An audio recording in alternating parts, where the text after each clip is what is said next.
കാഴ്ചപ്പാട് കേരളത്തിൻ്റെ പരിമിതമായ ഒരു സാമൂഹിക വൃത്തമായിരുന്നില്ല എന്നതാണ്. സാധാരണ പറയാറുണ്ട്, ഏതൊരു നിഷ്ണാശാലിയും എഴുത്തുകാരനും അവരുടെ കാല് മണ്ണിൽ ഊന്നുകയും ആകാശത്തേക്ക് പറക്കുകയും ചെയ്യും. ഈ രണ്ട് ദൗത്യം ഒരുപോലെ നിർവഹിക്കുക അപൂർവം ആളുകളായിരിക്കും.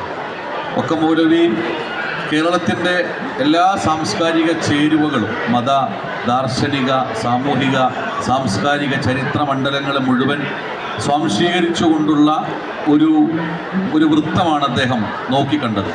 അതുകൊണ്ട് അദ്ദേഹം ഒരു ലോക വ്യക്തിത്വമാണ്. സാധാരണ നമ്മൾ നവോത്ഥാനം എന്ന് പറയുമ്പോൾ യൂറോപ്യൻ നവോത്ഥാനത്തെക്കുറിച്ച് അല്ലെങ്കിൽ പാശ്ചാത്യരുടെ നവോത്ഥാന സംരംഭങ്ങളെക്കുറിച്ച് നമ്മൾ വായിക്കാറുണ്ട്.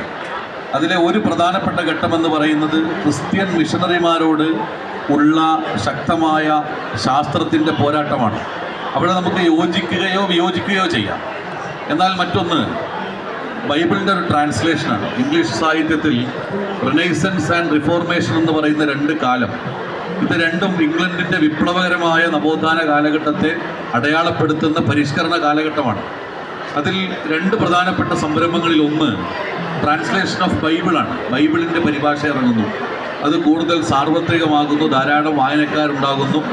മതത്തെ ദുരുപയോഗം ചെയ്യുന്ന ആത്മീയ പൗരോഹിത്യത്തിനെതിരെയുള്ള സംഘബോധം ഇംഗ്ലണ്ടിൽ ഉൽപ്പാദിപ്പിക്കപ്പെടുകയും ശക്തമായ നവോത്ഥാനം അവിടെ അലടിക്കുകയും ചെയ്തു. മറ്റൊന്ന് പ്രിൻറ്റിംഗ് പ്രസ് കണ്ടെത്തിയതാണ്. എനിക്ക് തോന്നുന്നു അത് നമ്മുടെ നാട്ടിൽ പ്രിൻറ്റിംഗ് പ്രസ്സിലൂടെ നവോത്ഥാന സംരംഭത്തിന് തുടക്കം കുറിച്ച ഒരേ ഒരു നവോത്ഥാന നായകൻ അത് വക്കം മൗലവി ആയിരിക്കുമെന്ന കാര്യത്തിൽ സംശയമില്ല.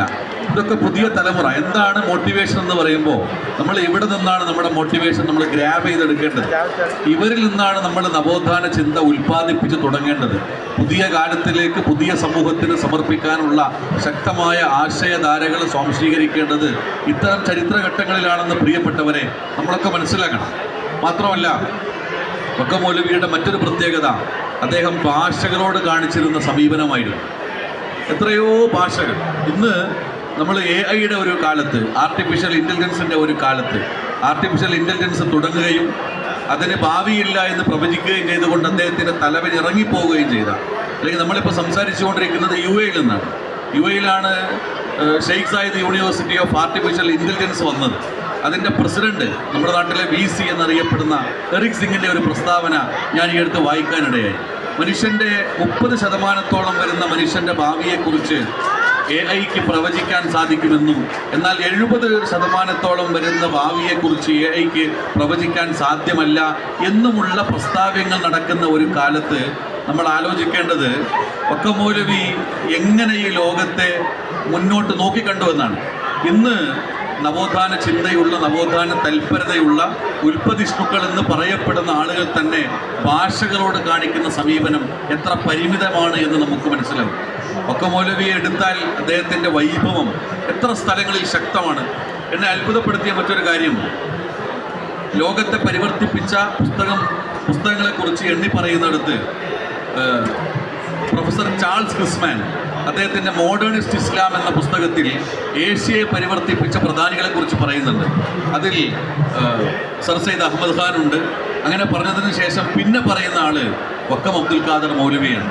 നിങ്ങൾ ആലോചിച്ച് നോക്കണം, ലോകത്തെ പരിവർത്തിപ്പിച്ച മഹാമനീഷികളിൽ ശ്രദ്ധേയനായ വ്യക്തിത്വമാണ് നേരത്തെ വക്കം എന്ന് പറയുന്ന ഗ്രാമത്തിൽ നിന്ന് വന്ന വക്കം മൗലവി എന്ന് ചാൾസ് ക്രിസ്മാൻ മോഡേണിസ്റ്റ് ഇസ്ലാം എന്ന പുസ്തകത്തിൽ എഴുതപ്പെടുമ്പോൾ നമ്മൾ ആലോചിച്ച് നോക്കൂ.